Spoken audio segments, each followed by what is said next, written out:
All right, Mark, take it away. Okay.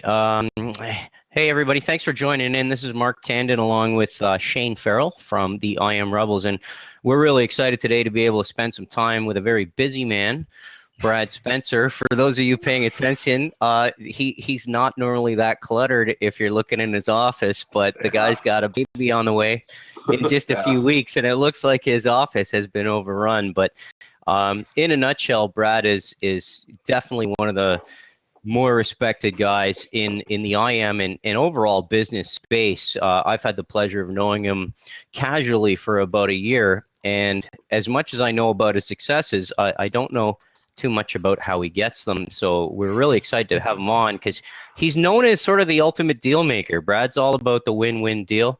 He's got background in offline and online businesses, done a lot of JV brokering. I hope I said that right, Brad. Yep. Like your webinar experience, but definitely a strong asset creator and believes in the ability to create positive relationships. As the topic of the Blab says, leverage assets you already have to make win-win deals. So welcome aboard, Brad. If you wanted to just take it away with a little bit of background, and then we'll talk about some of the questions people have. Absolutely. So yeah, I've been in this business since 2008. Started out, I was going to work for Disney. I had a background in finance, and I saw the writing on the wall.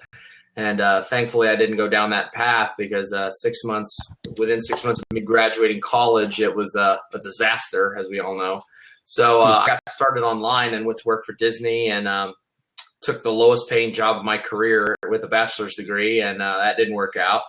Lasted 9 months, and there was no move up opportunity, so I was about to go bankrupt. I was like, there's no way I can keep doing this. I got about 6 months left. Then I opened up a restaurant. Believe it or not, never worked in a restaurant either. See, I have this tendency to do things that I never would have thought I would have done. But that was turned into even less financially. Went to something even less financially secure.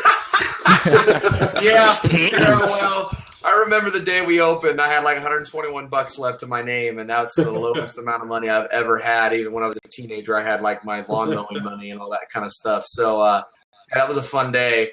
But it was a good experience. We took it to the top 50 restaurants, and they're still doing real well. They have a second store now, and just actually hung out with them on Sunday. So that was cool to be with those folks from that time in my life. But I've always been in the product creation arena.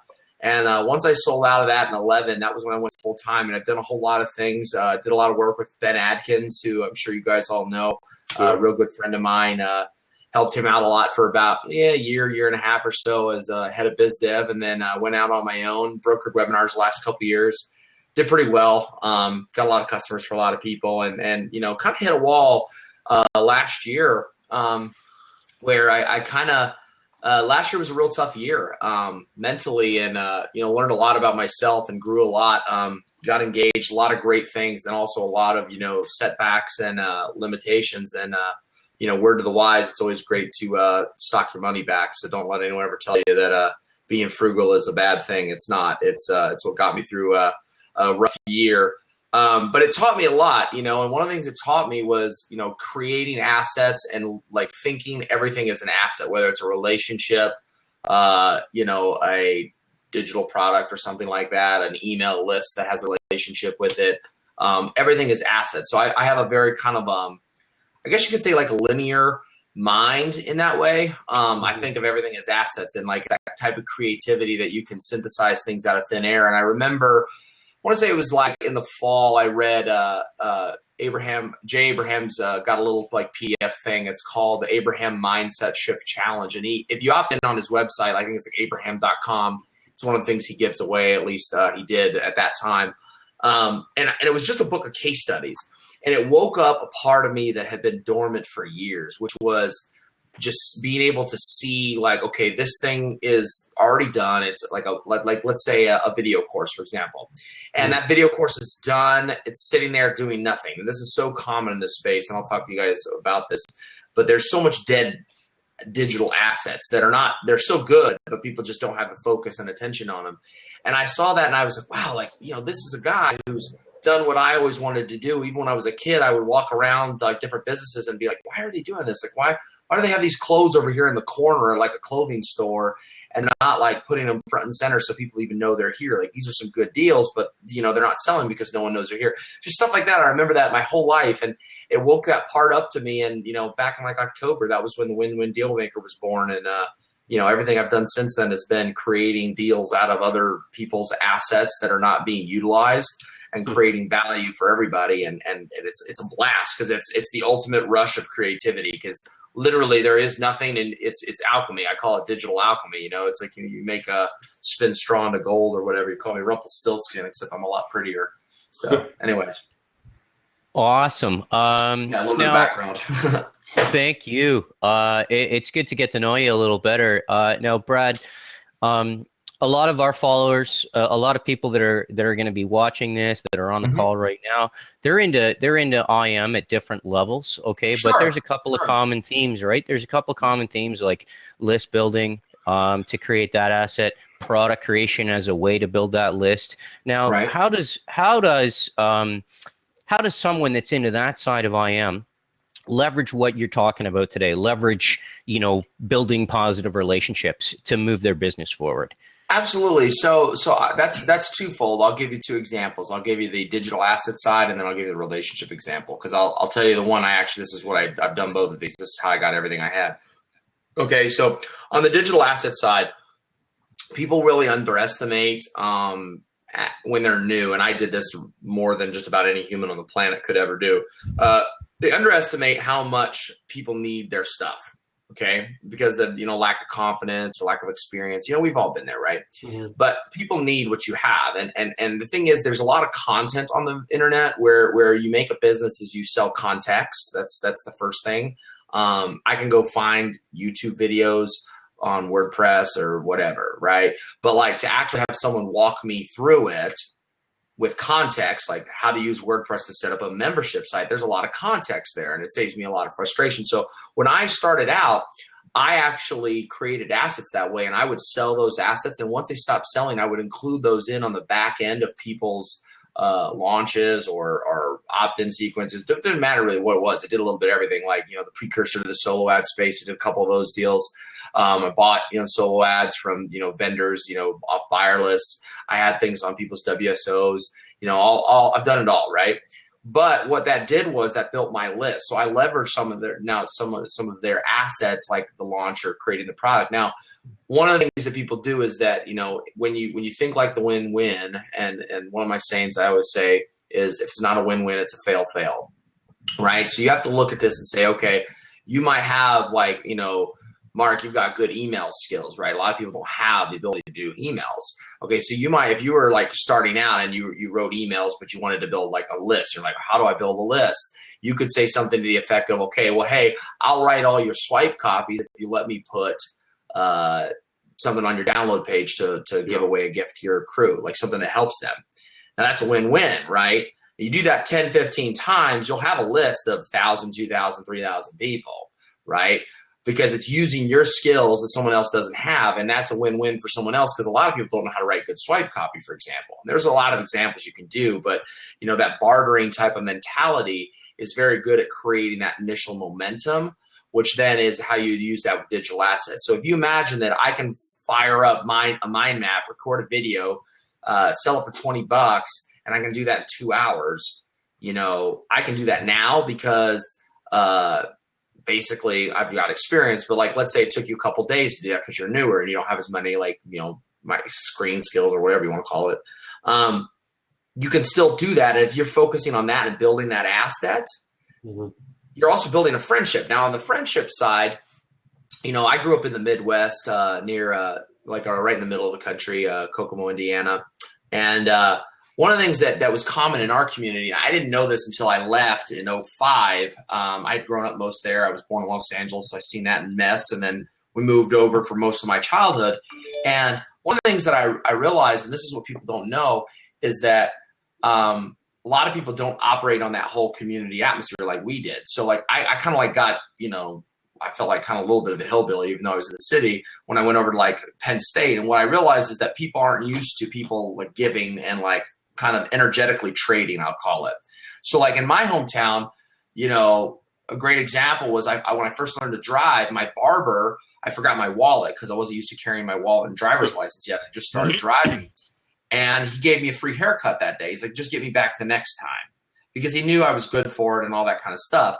And a lot of that is relationships and developing that. So, where I grew up, if you didn't help people, you were ostracized. Like, you were socially awkward. People didn't like you, right? Whereas in a lot of places in America these days, a lot of people are very to themselves, and that's very not natural for me.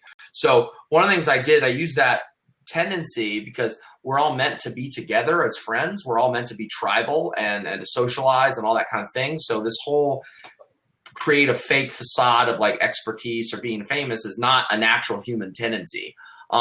It is if you're a leader, but not, the way most people are doing it from, ego. So what I realized is when I first got in this business, I couldn't do anything. Like, I'll be damned if anybody had less tech skills than me when I first started out. I mean, like, no joke. I literally have not met anybody who did. I mean, I remember, losing a WordPress site because I didn't know you could back up a server, back up WordPress back in 2008. So zero tech skills.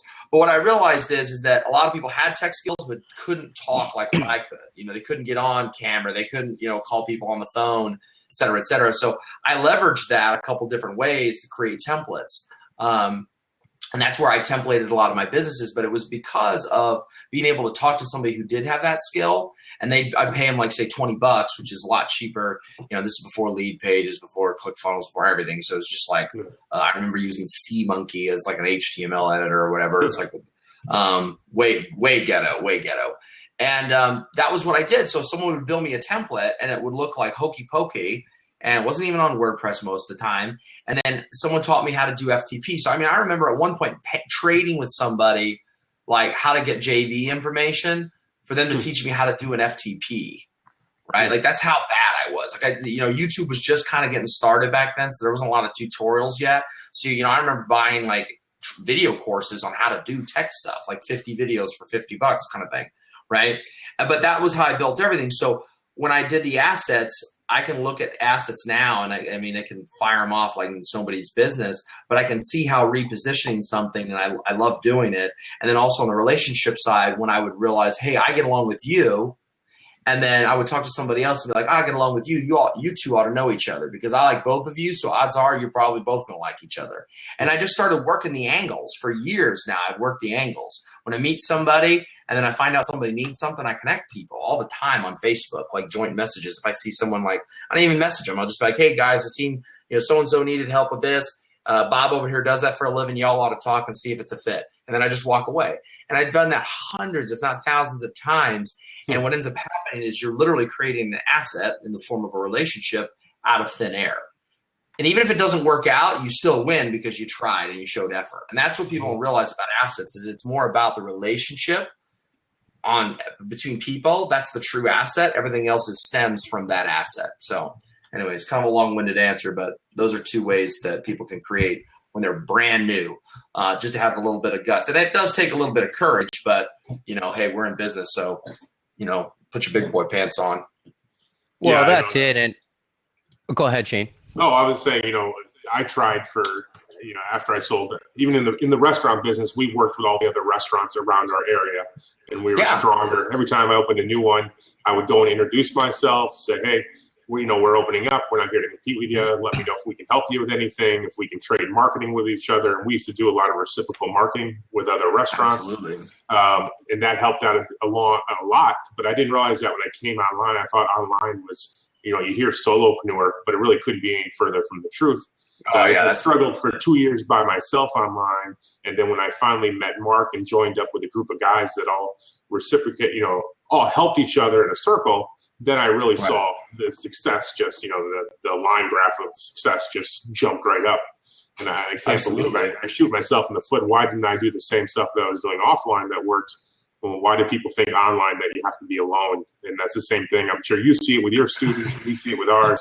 Once they finally reach out and ask for help, we can help them out really quick, and their success goes really up fast. But people, for some reason, online are really scared to ask for help. But it's really been the most welcoming community. It's the perception thing, right? And this is the problem, is that people put this facade up, and I'm not saying that there's anything wrong with like that whole expert positioning thing, because it's not. I mean, obviously people seem to think I am at some level. And I do derive a lot of joy out of that, but I'm also very responsible with that positioning, because a lot of people are afraid. You know, there is this like, okay, this guy's outgoing. And I mean, I talk a lot, so I'm sure a lot of people are intimidated by that because they think I'd be hard to talk to. And it's, you know, quite the opposite.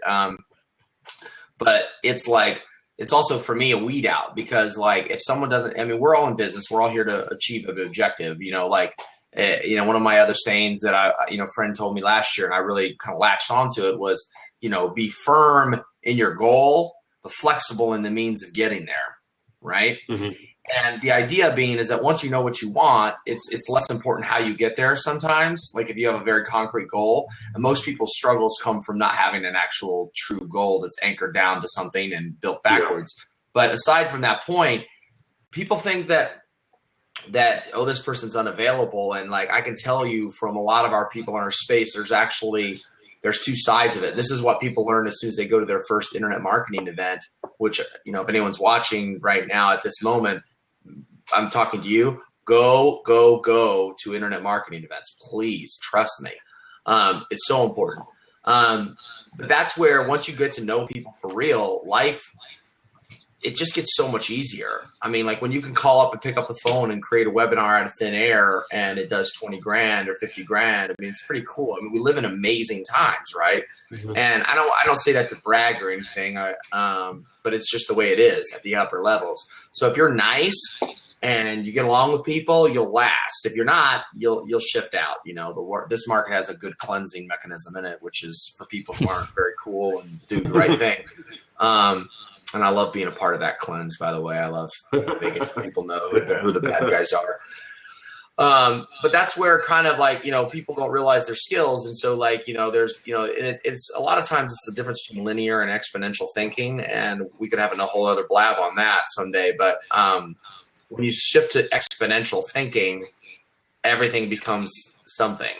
You know, this is why I hate when people hide from me. Like I hate when people hide stuff that they've done, because my brain, like the best way to think of my brain is that I am a data hog machine, and I spit out ideas. Like I'm truly an alchemist, right? Take two things that nobody had ever seen together and I combine them into something that no one's ever seen before. Or take a product that's selling for $100 and change a few things and change the sales mechanism, and now it's a $500 product. And there's a lot of things you can do. Like I don't mess around in the launch space anymore for this reason, because it's too much effort, like a month of work, let's say, where I can create an offer, and I'm actually going to do a sprint this month, and it'll be fun with a newborn to see how this works out, but I'm going to put myself out of my comfort zone, and I'm going to do an offer in 1 week. Get the idea for the offer on Thursday and have it launched Fidel style the next week. And I'm doing that with my team because I want to see where our systems break. Because I know it can be done. I've done it. I've done it disorganized. It's been chaotic, but I want to systemize that process, because if you can do it in a week, making it last 10 days, okay, no big deal. But that's how my brain works. So like, that's why I'm always looking at systems and templates, because I'd rather be 80% as good as somebody else, but put out 20 than someone who's like a perfectionist and has their masterpiece. Nothing wrong with that model. It just doesn't work for me. I've never been able to do it. Cause you know, if you think, you know, every time you come up to bat, if you only take, if you win 3 out of 4 times, it's pretty good in this business. But if you only take 2 swings, what happens when one of your swings is the 1 out of 4 that doesn't work?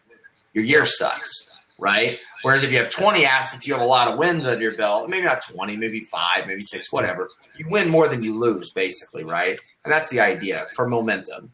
So, anyways, I don't know why I kind of got on that topic, but yeah.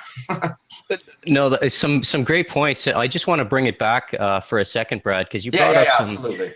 You brought up some stuff earlier that I think will really connect with a lot of people listening and watching later, especially for anybody a little bit newer.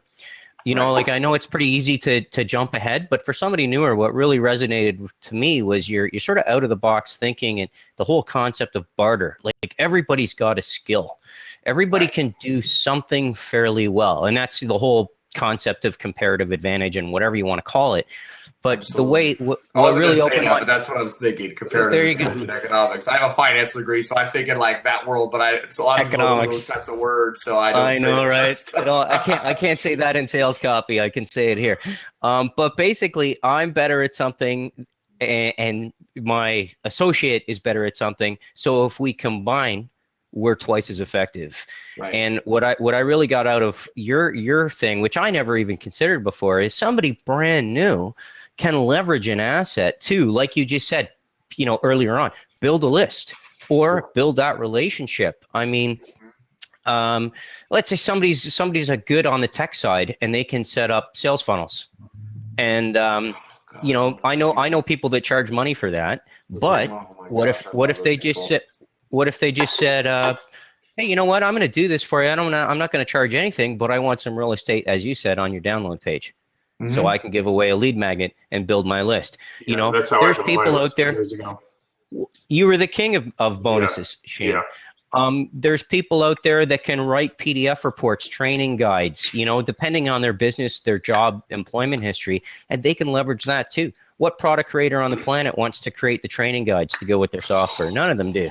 None of them do, right? But what if you showed up? What if you showed up? What if you were the person that wrote the training guides and instead of charging, got real estate on their list and it goes on to sell 2,000 copies? I mean, you're creating an asset that produces dividends instead of buying something one-off. And you're doing it with existing skills. I love that you guys think my way, man. I love it. I did this 2 years ago, Brad. Yeah, 2 years ago, Brad, I saw this thing, people putting bonus spots on. I go, holy cow, I don't see anybody else doing this. So I was getting up to like 200 buyers a day I was getting for months and months and months. And then I put out a training on it, of course. And then there was a rash of people copying the training, and putting out their own. No. Never share those assets. I've learned that. Yeah. Use the best things that work in this business should be kept to small amounts of people, because I'm a big believer in, I share a lot of things with a lot of people. Yeah. There's a lot of things I don't share, and there's a reason for that. Is because people have to earn the ability to get my meta level assets. And I'm very giving to a point, and then there's a point where it's a quid pro, what is you tit for tat, whatever you want to call it, because that's something that, like a product like that, I was working on a deal for a while, and I still might do this deal at some level or another, where people want to learn how I make deals, and it's a very like a 5-step process, right? It's very simple for me, right? But the problem is that I can't sell that for enough money based on the results it generates. The market's too small. So that's something that, people underestimate, is that a lot of stuff that doesn't sell well is actually very valuable. It's just positioned terribly. Yeah. There's things that are better to be done, and you'll make more money doing them than you will ever teaching them. And that's something that people make the mistake all the time. And I love that, because I'll buy an asset for $50 or $100 and I'll know, hey, this is $1,000 a month income for me, no problem, forever, like no problem, because I know how to use it and like leverage it with something else I know. And that's actually how I buy products now. Is if I can't do that, I'm out. Like I don't buy it. Like when you gave me that gentleman's email book a few weeks ago, like that's so useful. That kind of stuff is so useful for me because it speeds up my time. So it's one of those things where I totally have to do that. But that's the kind of stuff though that people really underestimate, barter, and it's not, you don't want to barter necessarily. Like, if you're at like, if you think of A, B, C, and D leagues, okay, not personality or human being wise, but where your business is at. If you're at a D level business, like a brand new business, okay, you want to barter with C level businesses, maybe a B every once in a while, but like rarely. If people go to the A's and be like, hey, Mr. Guru, can I write your sales copy? Yeah. And it just doesn't work, right? You come off as amateur, right? There's a little bit of a learning curve in the communication style. And when I say that, I mean like experience, like, you could be an A, new in this business, but have a lot of experience. So you're an A player automatically. And I've done that a lot with people who are good at business, but just new in this space. But let's say you're new, brand new business owner, and you're a D-level business. You should be trying to barter with C's and B's who are one step ahead of you, because that would actually be something that saves them time, right? So if you offer to write someone swipe copies or set up their JV page for them, or edit a video, I don't know, just pulling things out of my butt for that. But like, those are types of things that I know for a fact that people get to a point, those are the first things they want to get rid of in their business. So if you can barter that way, and you barter with like 5 or 6 C-level businesses, that's like getting one A-level deal. Yeah. But the probability of getting those 5 C's is a lot higher if you're willing to hustle. Now, that's a lot of work. I mean, you got to talk to a lot of people. You got to like be creative. There's a lot of things, but I mean, we're in business, so like put your big boy pants on. If you don't know how to do it, that's another thing. But like, if you're not willing to try, I personally, I don't have time for people like that. I'll share with people who are willing to try. I will not talk to people who aren't willing to do something, or they're gonna, be lazy and not put themselves out there. Yeah, that's what we say in ours too. We say we'll always help on action takers. If we start getting multiple emails, we say, let me see the work you've done. If they haven't done any work, then we can't help them out anymore. But somebody that keeps showing progress, hey, we know that they're developing into an asset that we can leverage ourselves later for help. Yeah, absolutely. So, momentum is everything. Momentum in life is everything. Momentum trumps profits and everything, because I mean, this business runs on a 2-year cycle. So every 6 months there's a shuffle, and then every 2 years there's a massive shuffle. And when you've been in it as long as I have, I've been through 4 big shuffles and countless, iterations of smaller ones.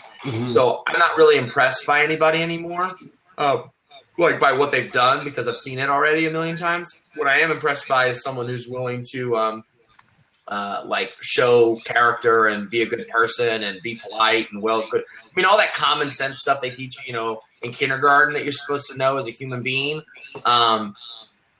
I care about that stuff more than I care about, we were converting well. And I'm like, I love it when I was brokering webinars. It's a great example of what I would get all the time. It drove me crazy. Is someone come up to me and be like, hey, I heard you're the king of webinars and all this like puffery crap. I'm like, oh God. I'm like, I do pretty good, and I kind of always downplay it because I don't like anyone approaching me without really like hyperbole. It's a little weird unless I know them already, or they're joking. Obviously, that's fun when they're teasing me a little bit. But when someone's like actually serious, and then they're like, yeah, my webinar's converting at 20%, I'm like, oh, that's great, man. That's freaking awesome. What's the price point on it? $97. I'm like, oh my God. I'm just like, oh dear God. I mean, and it's and please, if anyone's watching this, I am not making fun of anybody for selling $97 products. I love selling that kind of stuff. But like, please have the humility and the decency as a human being to realize that while that's a great accomplishment, and we've all been there, and we all have our stages of business, please don't act like you're God's gift to the world. I mean, I've done millions of dollars, and I even hate saying that, in business over the years, and I don't even think I'm that important. I'm pretty good at what I do, and I know that. I get better every day, and that's about all I really measure up against. But I mean, even a couple $1 million, I mean, Amazon's doing what, $300-400 million a day in sales. Yeah. I mean, we're pipsqueaks, we're not even rounding errors in the world. So it's best to always approach the world from a humble place, especially when you're asking for something from somebody, like, because they don't need you, and if you come at it from the place of like, I'm approaching this person to create a deal, but they don't need me, but they will eventually want me, and that's my job, is to find out what they want and that we can create a win-win. You have such a better thing than coming at it like, hey, you need me. Hey, I don't even know what. Anyways, I think I got my point across. Yeah, I think you made a. Go ahead, Shane. No, go ahead. All right, I just want to say that, Brad, I think you made a great point in the whole humility thing. I think a lot of people that are new maybe jump on, and the first thing they get exposed to in this space is this sort of hot shot mentality that we were talking about even before we started the call, that people are pumping up their own ego a bit too much.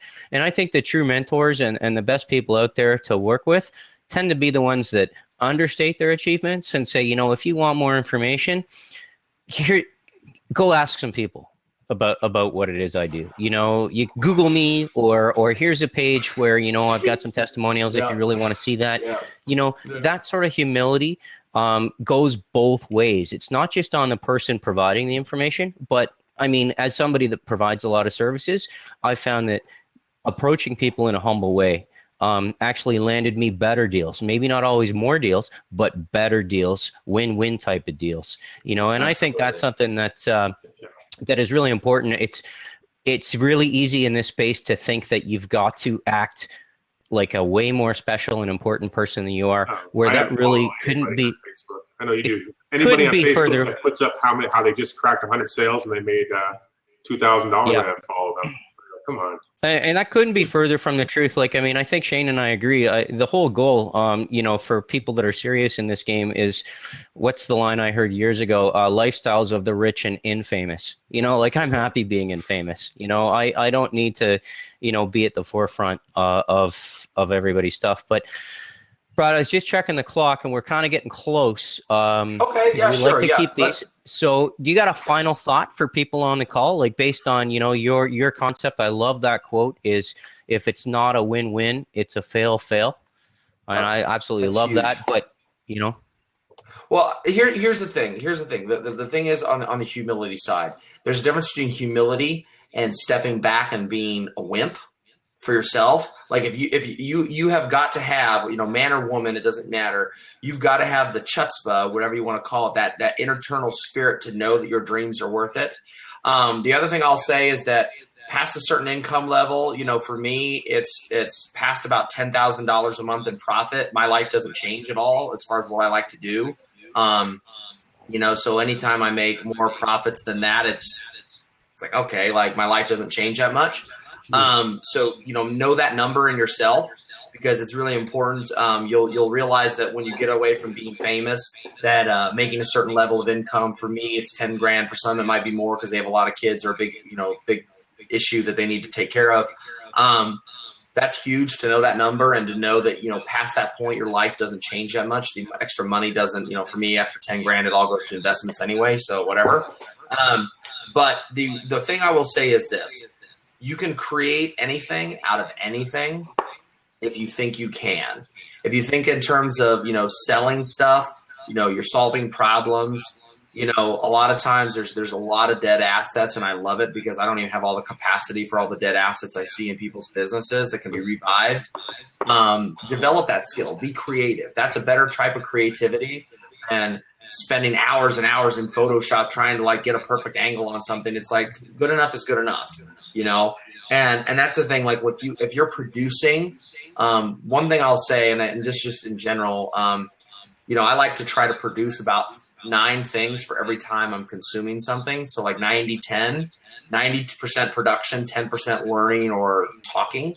So, that's more important to me. And in my business, sometimes that's on the phone, talking to people, creating assets, getting offers out the door.